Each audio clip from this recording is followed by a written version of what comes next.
हे WhatsApp guys, welcome back once again. आज की कहानी जो हम आपको सुनाने जा रहे हैं वो कोरियन इतिहास की एक सच्ची घटना पर आधारित है। कैसे वहाँ के लोग सिंगल होम को छोड़कर अपार्टमेंट की ओर अपना रुख मोड़ लेते हैं क्योंकि वो उनके लिए ज़्यादा अच्छे हैं। लेकिन फिर एक दिन कुछ ऐसा हो जाता है जिसके कारण सब कुछ ताश के पत्तों की तरह ढह जाता है और बच गया सिर्फ एक ही अपार्टमेंट, और जिसमें होता है हमारा हीरो मिक्सन, जो सुबह अपनी बालकनी पर आता है और अपने सियोल शहर का मंजर देखकर उसका तो कलेजा ही बाहर आ गया क्योंकि एक तेज भूकंप से पूरा शहर बिखर चुका है। चारों ओर बस धुआं और डरावनी शांति थी, लेकिन इस डरावने मंजर के बीच कुछ बचा था तो हैंगकांग रेसिडेंट कॉम्प्लेक्स जिसमें मिक्सन का घर है।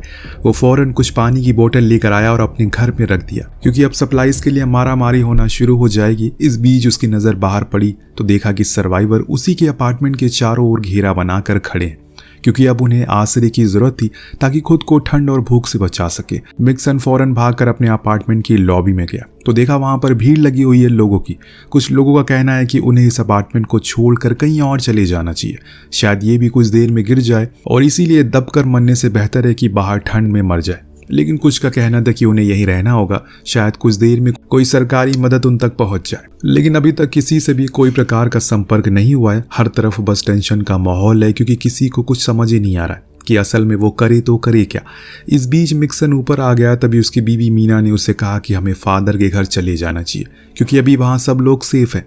लेकिन मिक्सन इस समय बाहर ट्रैवल नहीं करना चाहता। इसमें उसे दिलासा देता है कि कुछ दिन में सब कुछ ठीक हो जाएगा। लेकिन मीना ने अभी एक डरावनी खबर देखी है कि अभी उनके पास सिर्फ एक ही हफ्ते का राशन बचा हुआ है। इस बारे में मिक्सन कुछ सोच पाता कि इतने में उसके दरवाजे पर कोई दस्तक देता है। खोलने पर पता लगा कि एक बूढ़ी औरत अपने बच्चे के साथ है जो ठंड के मारे कांप रहा है। उसका कहना है कि वो उसे महंगी चीजें देने को राजी है, बस वो उन्हें अंदर ले ले। मिक्सन तो मना कर देता है पर मीना का दिल काफी नरम था। वो इंसानियत दिखाती है और उन्हें अंदर आने को कहती है। अब नीचे जब मिक्सन वापस जाता है तो देखता है कि वहां पर लोगों ने एक छोटा सा बाजार बना लिया जिसमें वो कीमती चीजों के बदले कुछ जरूरी चीजें दे रहे हैं, जैसे कि बैटरीज, खाना, टॉयलेट पेपर और भी कुछ। तो मिक्सन अपनी रोलेक्स वॉच को देकर एक फ्रूट जूस का कैन खरीदता है और फिर ऊपर धीरे से लेकर मीना को देता है ताकि वो इसे सिर्फ वही दोनों खा सके। लेकिन मीना को यह तरीका पसंद नहीं आया, पर मिक्सन का कहना था कि वो सिर्फ ये उसके लिए लेकर आया है, इसीलिए वो उसे बड़े ही चाव से खाती है। लेकिन कुछ ही देर में उस छोटे बच्चे की नजर उस पर बढ़ जाती है, इसीलिए मजबूरन उन्हें उसे देना पड़ता है। पर मीना को बुरा नहीं लगा क्योंकि वो उस बच्चे को भूखा देख नहीं सकती। लेकिन अभी जो आज पहला ही दिन है, न जाने कितने और दिन ये मुसीबत कैसे ही टिकी रहेगी। सबके पास तो अभी सामान भरा हुआ है, लेकिन जब 1-2 हफ्ते बीत जाएंगे और धीरे धीरे सब कुछ खत्म होने लगेगा तो उन्हें खाने का एक टुकड़े की अहमियत का अंदाजा होगा, जिससे कि सरवाइव कर पाना और भी मुश्किल हो जाएगा। मिक्सन और मीना दोनों बाहर जाने का फैसला करते हैं, तभी अपार्टमेंट के एक फ्लोर पर आग लग जाती है जिससे वहां पर अफरा तफरी बच गई। सभी को डर था कि कहीं पूरे अपार्टमेंट में ये आग ना फैल जाए, लेकिन इतने में एक शख्स आता है और फौरन उस आग को बुझा देता है। सभी उसका शुक्रिया अदा करते हैं क्योंकि उसकी हिम्मत के कारण आज पूरी बिल्डिंग बच गई। इसके बाद सभी ओनर की एक मीटिंग बुलाई जाती है जिसमें फैसला लिया जाता है क्या सभी रेफ्यूजीज को बाहर कर दिया जाए या फिर साथ में रखा जाए। कुछ का कहना था कि उन्हें बड़ी ही मुश्किलों से इस फ्लैट को खरीदा है, पर इस पर उन्हीं का हक होना चाहिए। कुछ ऐसे भी थे जो ये कह रहे थे कि अगर हमने उन्हें बाहर कर दिया तो कुछ ही दिनों में वो ठंड से मारे जाएंगे, कम से कम इतनी तो इंसानियत हमें जिंदा रखनी चाहिए। अब इस बात से कोई फैसला नहीं निकलता, इसीलिए बिल्डिंग मैनेजर ने मिक्सन की ओर इशारा किया क्योंकि वो गवर्नमेंट ऑफिसर है और उसके हिसाब से क्या करना चाहिए। उसने कहा कि पहले तो हमें किसी एक लीडर को चुनना चाहिए जो सही डिसीजन ले सके, वोटिंग करवा सके। तभी इन लोगों ने उसी आदमी को प्रेसिडेंट बनाया जिसने उस फ्लोर पर लगी आग को बुझाया था, और इसमें सभी राजी भी थे। इसके बाद एक प्राइवेट वोटिंग होती है जिसमें डिसाइड किया जाता है कि सभी रेफ्यूजी को बाहर निकाल देना चाहिए, पर यह होगा कैसे। उसके लिए अभी थोड़ा समय चाहिए प्रेसिडेंट को ताकि वो ये अच्छा तरीका ढूंढ सके। अब जब ऊपर मिक्सन जाता है तो मीना इस बात से खुश नहीं थी क्योंकि वो शुरू से ही फैसले के खिलाफ थी।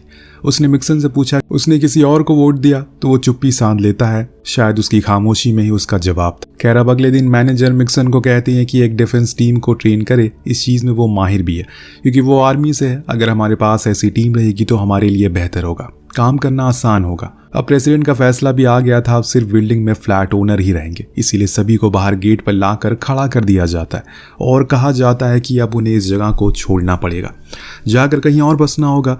उनके इस फैसले से कुछ लोग भड़क भी उठते हैं और हाथापाई पर भी उतर आते हैं, जिन्हें प्रेसिडेंट अकेले ही लड़ता है और उन्हें पीछे ढकेल देता है, जिससे सभी वहां से लौट जाते हैं। इसके बाद उन लोगों से कितने बच गए और कितने मारे गए इसका कोई अंदाजा नहीं था। यहाँ प्रेसिडेंट के लिए सभी के अंदर और इज्जत बढ़ जाती है। इसीलिए अब उस अपार्टमेंट में कुछ नए रूल्स बनाए जाते हैं। जैसे कोई प्राइम मिनिस्टर किसी देश को चलाता है, वैसे ही उस अपार्टमेंट में प्रेसिडेंट हर चीज के लिए अलग अलग संगठनों का उपचार करता है। जैसे कि मीना मेडिकल के कामों में लग गई, कोई भी अपार्टमेंट में बीमार हो तो वो लोग इसका इलाज करेंगे। इधर मैक्सन पुलिस और डिफेंस में लग गया, तो वहीं कुछ इंजीनियर जो थे वो जनरेटर और इलेक्ट्रिसिटी में लग गए। ऐसे ही करके हर किसी को किसी न किसी ग्रुप में डिवाइड कर दिया गया। अब धीरे धीरे करके अपार्टमेंट इन्हीं लोगों के बीच चलने लगी। अगर सब कुछ इतना अच्छा हो जाएगा तो कहानी में मजा कैसे आएगा। इसीलिए यहीं से शुरू हो जाती है असली सर्वाइव, क्योंकि एक ना एक दिन तो सप्लाईज खत्म होनी ही थी। फिर जब सभी को भूख लगेगी तो कोई किसी की नहीं सुनेगा। ऐसा लग रहा था कि मानो सब कुछ यहीं से ठीक हो जाएगा। अब एक रोज मिक्सन की टीम बाहर जाती है ताकि कुछ और सप्लाईज को इकट्ठा कर सके, क्योंकि अब इनके पास खाने की कमी हो रही है। पर वहाँ उन्हें सिर्फ लाशें ही मिलती है, या तो भूख से मर रहे लोग या फिर आपस में लड़कर मारे गए हों ऐसे लोग। जिन जिन अपार्टमेंट में लोग जाते हैं वहाँ मार्क लगा देते हैं ताकि पता चल सके कौन सा अभी रहने लायक है और कौन सा पूरी तरीके से बर्बाद हो चुका है। और इस बीच मीना का रेडियो एक बच्चे से कनेक्ट होता है जो मदद की गुहार लगा रहा था, क्योंकि उसकी माँ बीमार हो चुकी है। उनके पास खाने को कुछ नहीं है, लेकिन मीना रेडियो काट देती है क्योंकि ऐसे में वो उसकी कोई मदद नहीं कर पाएगी। दूसरी तरफ मिक्सन की टीम को एक केबिन मिलता है जो कि लॉक था। अभी तक इन्होंने इसकी तलाशी भी नहीं ली थी, इसीलिए सभी मिलकर उसके ताले को तोड़ते हैं और अंदर जाते हैं। तभी अचानक से अंदर से एक बंदूकधारी आदमी बाहर आता है। सभी को वो वार्न करता है अगर कोई भी अंदर गया तो वो उसे शूट कर देगा। कि तभी पीछे से मिक्सन आकर उसे नीचे गिरा देता और वहीं भीड़ मिलकर उसे मार डालती है। उसके पूरे कॉटेज को लूट लिया जाता है क्योंकि वहां पर काफी कुछ खाने पीने का सामान था। इस बीच मिक्सन देखता है कि जिस आदमी को उसने अभी अभी मारा था उसकी बेटी और बीवी दोनों ही उसकी लाश के पास बैठकर खूब रो रहे हैं। और ये देखकर उसका दिल छन्नी हो जाता है, पर कर भी क्या सकता है। हर तरफ ऐसे ही हालात जो है, किसी न किसी को तो जान देनी पड़ेगी ताकि दूसरी की जान बच सके। खैर वो सभी सामानों को लेकर अपार्टमेंट में आ जाते हैं, जहां पर मिक्सन की काफी तारीफ होती है क्योंकि उसकी वजह से आज उन्हें इतना ज्यादा सप्लाईज जो मिली थी। इतनी खुशी में प्रेसिडेंट एक गाना भी गाते हैं। इस बीच उसे भूकंप वाले दिन का ख्याल आता है जब वो इस अपार्टमेंट में शिफ्ट होने वाला था, लेकिन एक फ्रॉड के चलते उसका ये अपार्टमेंट उससे छीन लिया गया। लेकिन प्रेसिडेंट उसी आदमी के घर पहुंच गया जिसने उसे उसका घर छीना था।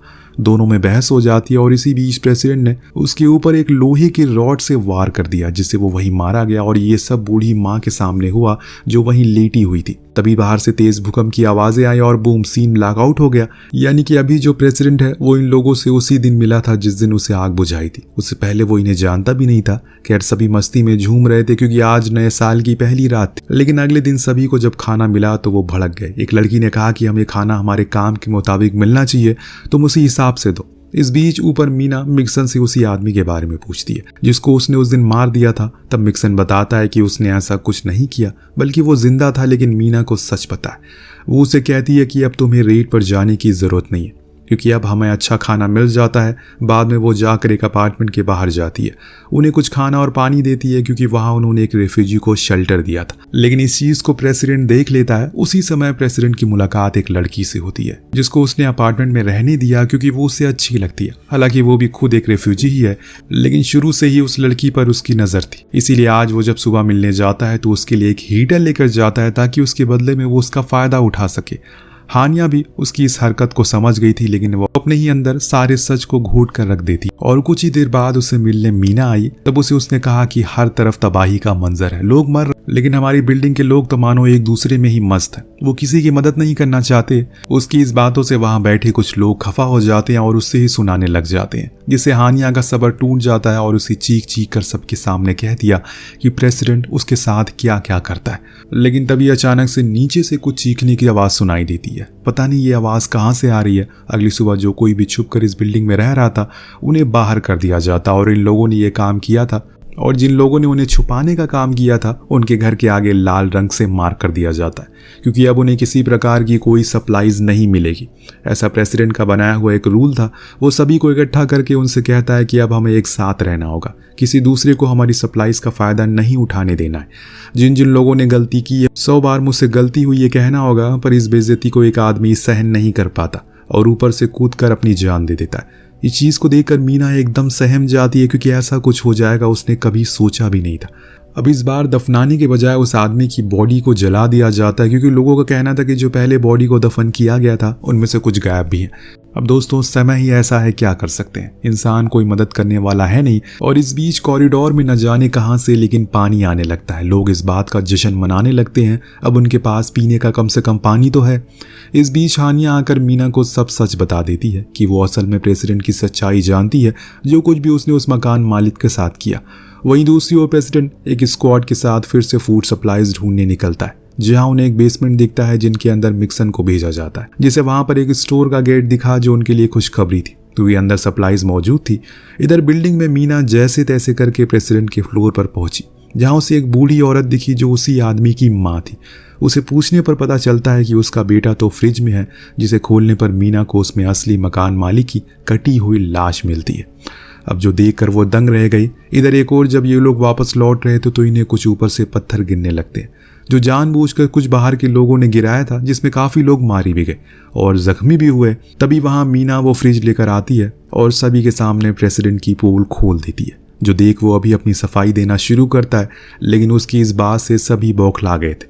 भीड़ में अब टेंशन बढ़ गई थी। तभी प्रेसिडेंट को हानिया दिखती है, जिसे देखकर वो समझ गया कि इसने ही ये सभी को बताया होगा, इसीलिए वो उसके पीछे भागता और उसे बिल्डिंग के नीचे फेंक देता है, जो देखकर सब रुक गए और उन्हें कंफर्म हो गया कि प्रेसिडेंट ने ही उस असली मालिक को मारा होगा। इसीलिए मैक्सन उसकी ओर बंदूक तान देता और कहता है कि खुद को सरेंडर कर दो। लेकिन इतने में अचानक से बाहर से कुछ आवाजें आई। एक भीड़ इनकी ओर बढ़ रही है, जिसके कारण इमारत का एक सिरा एक ओर झुक जाता है और देखते ही देखते वहां पर जंग का माहौल बन जाता है। मीना और मिक्सन खुद को एक ग्राउंड फ्लोर पर छुपा लेते हैं, लेकिन बाहर अब खून की बारिश हो रही है। लोग भूख से तड़प रहे हैं, खाने को हासिल करने के लिए किसी भी हद तक जा सकते हैं। इस बीच एक देसी बम फेंका गया, जिसमें दोनों साइड के लोग घायल हुए। इसी पर हम देखते हैं कि मिक्सन और उसकी पत्नी दोनों ही उस जगह को छोड़कर भाग चुके हैं, लेकिन कुछ लोग उन्हें भी देख लेते हैं और वो दोनों बेसमेंट में छुप गए। लेकिन भीड़ में मिक्सन पर हमला बोल दिया, जिससे वो बुरी तरह से घायल भी होता है, लेकिन उसने अपनी बीवी को कुछ होने नहीं दिया। उधर प्रेसिडेंट भी अब कुछ देर का मेहमान, इसीलिए वो ऊपर अपने घर गया। वहां अपने परिवार की फोटो के सामने अपनी आखिरी सांसें ली। इधर बाहर से आए हुए लोगों ने पूरे कॉम्प्लेक्स को अपने कब्जे में ले लिया और कोई नहीं बचा। भूखे लोगों को जो कुछ भी मिला है उन्होंने वहां पर खा लिया। पर यहाँ मैक्सन अपनी बीवी से कहता है कि उसे खुद का ख्याल रखना होगा। इतना कहते ही वो अपना दम तोड़ देता है। सुबह का सूरज जब निकला तो मीना ने देखा कि अब उसका हस्बैंड मर चुका है और इस बात से उसके दिल के कई टुकड़े हो जाते हैं। अब वो अकेली कहाँ जाएगी, लेकिन तभी कुछ औरतें उसे देख लेती हैं और उसकी हालत को मद्देनजर रखते हुए अपने साथ चलने का इनविटेशन देती हैं। इन लोगों का एक घर होता है पर लेकिन वो झुक चुका है, लेकिन फिर भी इन्होंने मीना को रहने के लिए जगह और खाने के लिए खाना दिया, जिस चीज़ को देखकर उसके मन में एक ख्याल आया, अगर वो लोग भी ऐसा ही सबकी मदद करते तो शायद सब कुछ ठीक हो जाता। लेकिन उन्होंने सिर्फ अपना सोचा और खुद गर्जी दिखाई, जिस कारण अब सब कुछ तबाह हो गया। सभी लोग मारे गए, साथ में उसका पति भी, जिसके साथ ये कहानी यहीं पर खत्म हो जाती है। वेल, आपको कहानी कैसी लगी हमें कमेंट करके जरूर बताएगा। मिलते हैं अगली वीडियो में। Thank you so much watching. Peace out.